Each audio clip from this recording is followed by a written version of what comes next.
All right. Hello, hello, and welcome. If you're able to be here live with me, say hello. I love to see you. I love to connect with you. I love to use this group as more of a personal connection place where I can share things with you. I can hear from you. It's very much of a dialogue of how you're feeling, how things are going, how we can support each other. And that's the embodiment of the social piece here of, me not just being a nutrition professional and me being a human that also experiences life and what things have helped me and what things have been challenging and what things are working and what things I can do better. So lately, I have been hearing a lot about just general emotional exhaustion. And let me know if this is something that you've been feeling lately as well. I've been hearing this with my nutrition clients, I've been hearing it in just conversations with people. And I just wanted to share like a kind of a story of just my experience yesterday, what happened to me, what was challenging, but things that I've been able to over time learn that help support me in working through those moments faster versus feeling stuck in that overwhelm and exhaustion that can continue for days, months, years if we don't learn how to move through it and we just stay there. So, I just thought I'd share some strategies and I kind of wrote this out so I could make a point in general of things that could be helpful for you as well in different situations that you're in and also just the context of what was happening there. So last night I got home and I was in, I would say, like a fine mood, and I was just kind of picking up around the house, and then little things started to bother me. Like I was picking up things and doing dishes and um, just like cleaning out my lunchbox and stuff. And then my husband has a space in the basement where he does like TV, pool table, that kind of thing. And I went down there and we've also been doing a lot of construction projects at our house lately, and specifically in the basement area. So he's been using that space also to cut wood and use the saw and the drill and like all the tools and all the things.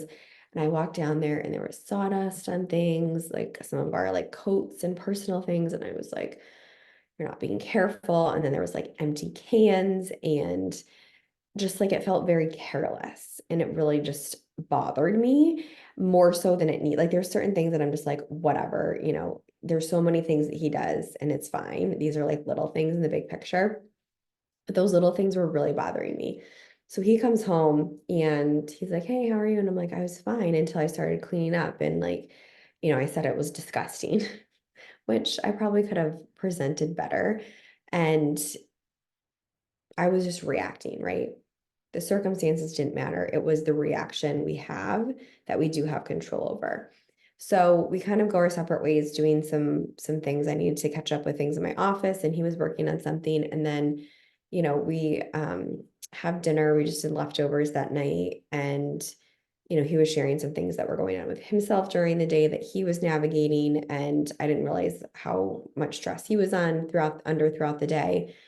So my point is that I was reacting to him versus a snapshot in time, which made him feel worse of how he was experiencing the world in his world throughout the day. And so we really don't have these moments very often. It's just a lot of times when it's some big things that we're working towards in our life. And there's a lot of big things that we're working towards right now that are just like still uncertain, like it's happening, but it's uncertain. So that can be often a time when you're both figuring things out at different points. Um, and for me, definitely like during my cycle, my mood and energy are totally different. And I talk to my clients about our menstrual cycle all the time. So if you're not interested in that conversation, you can, just leave this conversation. But it is so important that we understand our bodies at this level. And like for me personally, it's like day one of my period yesterday, and I just like am more irritable. Like I just see red. Like I see things that are just like, ugh, bothering me. But this is also a time when we can like see in our life things that aren't working well and things we can adjust and do differently to support ourselves. So there are skills and strategies we can use during our cycle when we have different energy and we see the world differently, how this can actually support ourselves. And I really have tried to do this in my business with supporting my energy with my cycle and scheduling things and how I'm doing things throughout the week. So then there was just like something happened with my, tech, with my business when I got on doing things with that. So it was just like all these things, right? It just like feels like that sometimes. So that's kind of like the scenario. And this is what I did to move through that. So we had dinner, we just cleaned up quick and kind of went our separate ways to work on some things. The first thing that I did is I took action around what I could control from what was going on, like all these different things that were bothering me. I emailed my website company and I said, hey, this is happening. I explained the situation. Can you please, support me to resolve this? That's called having a support system in your life. That was all I could do. I did the most I could at my skill level to deal with this tech issue, but I needed their support. I couldn't do anymore. So I emailed them knowing that I would get a response the next day.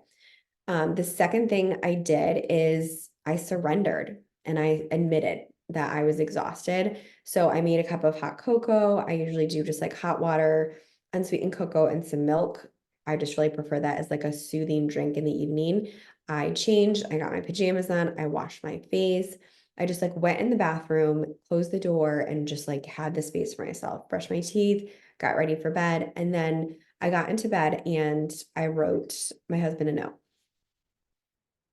And I wrote down just like apologizing for how I reacted harshly, where I was coming from, because I knew it wasn't the right time for us to like have a conversation. It's very important you can understand that when the right times are to really have these conversations of resolving an issue. And if one person is like not ready for that, then it's going to be frustrating, right? So it's helpful that when like you're both at your best energy and being present to really be able to get somewhere and feel like you're in a better place. So I knew at that moment that wasn't appropriate, but I could take a minute and just like write out what I was feeling. And I thanked him for all these things he was doing that have been so helpful lately that I was grateful for. And I said, we're a partnership, we're in this together, and everything else that has been challenging in our life, we've come out on the other side better and stronger, right? So I wrote that note, put it on the table for when he came up from doing his stuff. And then the next thing I did is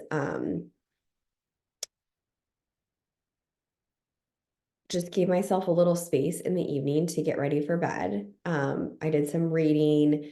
I always try to give myself like a little time versus just like turn off the lights and go to bed. So I would say number 3 is that despite feeling this overwhelm, I still continued my rhythm, the rituals and the practices that I know support me. Routine and structure can very easily fall short when we're exhausted. But as we know, this is really the foundation of how we do anything else. When your like water intake starts to slide, your food starts to be sporadic and mindless, bedtime gets later, we don't get enough sleep, like it really starts to just affect everything and also makes it harder to get everything done and you stay in that exhaustion spiral. So even for me last night, when I knew I was kind of like upregulated a little bit, like my brain was going, I still made it a priority to turn off the lights within that like 30-minute window that I try to be in bed by. So I try to be to bed closer to like 9 because I get up pretty early, but I think I turn off the lights like 9:15. Took me a little bit to fall asleep knowing that, but I still said, okay, I'm going to bed and I'm waking up tomorrow at the same time because my mornings are so crucial with how my day goes. And I really make this a non-negotiable for me overall. Like there's some days I just need to sleep in and I will honor that. But the majority of the time, I really try to have this space in my day for myself. And so I always have my workout clothes ready. I got up at 5:20, it was probably this morning. So I got 8 hours. It was probably less because I was awake a little bit throughout the night. And then got changed, got my workout clothes on, and I always do this, but the movement that I do each day looks different depending what my body needs. So I just decide, okay, am I going to do a strength workout? Am I going to do stretching? Am I going to walk? Am I going to do a spin ride? And like, what am I needing to do to move? And then that may look different each day. And then the third piece here is that I change, this is number 4, actually. I change my input. So if I'm in a very like a negative headspace, I change what is entering my world in terms of information. So I try to listen to something positive. When I was walking in the treadmill this morning, I listened to a YouTube video that was like just positive, supportive interview, what I needed to hear. So that was one thing that I chose what I was consuming. And then after I got ready for the day, I just got in the shower. And I did a little bit of, I read a devotion and some journaling, just like wrote out what was going on in my brain, just gave myself a little space to feel and like process and identify like, okay, what's really happening here? What can I do? And what does my day look like? I started making my breakfast, and then I also prep meals for the rest of the day, knowing I have a pretty busy day and I need to make sure that my nutrition's steady so I can manage things that come up throughout the day and be more available to troubleshoot those things.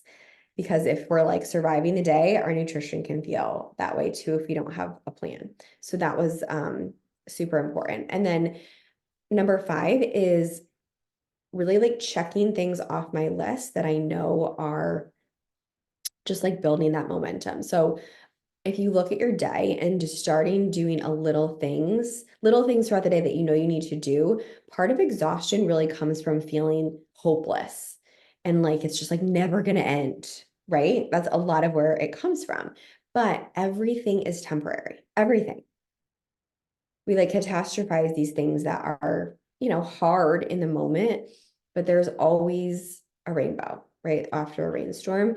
And to counter the feeling of that never endingness, choose things to start with that are quicker tasks, like easy, quick things. So, like for nutrition, for example, if you feel like you're so off track with nutrition, drink a glass of water, eat an apple. Like, right, those are examples of things in nutrition you can do if you're feeling like, I don't know where to start. I need to do something, but I feel overwhelmed. One little thing. But doing these simple things earlier in the day when you're more clear and you're more focused helps you to feel like you're making progress and you're accomplishing something. This is the same concept that we go through with anything, with watching like a whole Netflix series. We need to like feel this level of accomplishing something. It feels satisfying to finish, to complete something. And this helps to give us a break from that like brain spiral, like when I'm going to finish this, I have all these tabs. It's like you have all these tabs open in your computer and you feel like nothing is getting resolved and it's just like building up and building up. So when we actually feel like we're completing a task or a project, this is very helpful to start doing. So personally, I use a legend planner. There's tons of great planners. I use electronic scheduling system on my computer for client sessions and, appointments and that kind of stuff.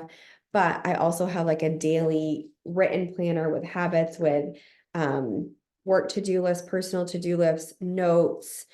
And this is really helpful for me to have like my top 3 things that I'm really focusing on for the day, in addition to my scheduled tasks, like things that are part of my day, they're scheduled into my day, but then I have like those 3 other things that I really want to get done for projects. So that's an example of just like checking little things off to feel like you're moving forward and making progress.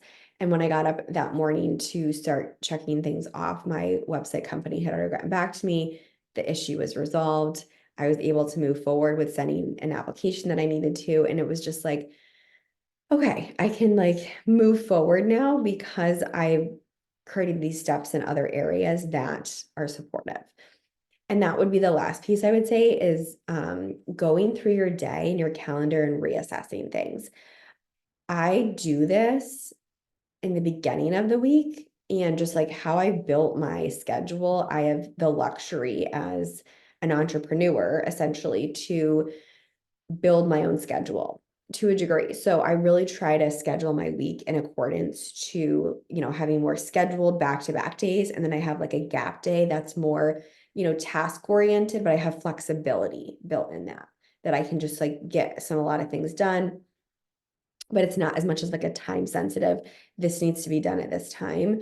And that's a lot of times like Tuesday, Thursdays, Sundays, or like kind of those gap days for me that I can catch up and regroup. Those have been so helpful for me when there's those certain days that feel more overscheduled. And then moving forward into today, I, did a nice walk this morning. I just like kept moving towards things that I knew were going to support the greater good of what needed to be done and just continue to show up. And then I will have time this afternoon to regroup and take some downtime as well. So that was just what worked well for me. And I'm feeling much better than last night. mm, Working through those things. So I think I sent this email to my nutrition clients. I send them a Monday mindset email. It's in the queue for an upcoming series for them because it's so important to the work that we do. Our mindset, the strategies we create in our lives, how we do things, all these things are very relevant to the nutrition choices we make and how we show up for ourselves all around. So I hope that was helpful just to give you some insight on things that you can do in your life if you're working through exhaustion, through overwhelm, through a difficult situation. Having this itinerary of things, and I'll just go through it one more time to come full circle. Take action where you can. This alleviates anxiety. Surrender and admit how you're feeling. Admit that you're exhausted, admit that you're overwhelmed, but also continue with the rhythm of your basic foundational habits that support you. Getting to bed on time, having intentional meals, drinking water. Number 4, change your input. So if you're in this really negative space, try to like consume things that you have a choice that are positive and giving you hope and encouragement. This could be a devotion. This could be something you're reading. It could be a conversation with a mentor or a friend. Number 5, start checking things off your list, doing small little things that feeling like you're moving forward, getting things done. And then number 5, go through and reassess your day, reassess your calendar, reassess your week of things that you can do to shift how you are managing your time and doing more things that you enjoy in your day. For me, like having the space in my morning, I enjoy so much. And that makes me feel like I can give my best to everybody else. I don't feel resentful of the things that I need to do throughout the day because I have space in my day for myself too. All right. I hope that was helpful for you. I'd love to hear any feedback you have, any comments you have, any questions, any thoughts, and I hope you have a great rest of your day. I'll see you soon.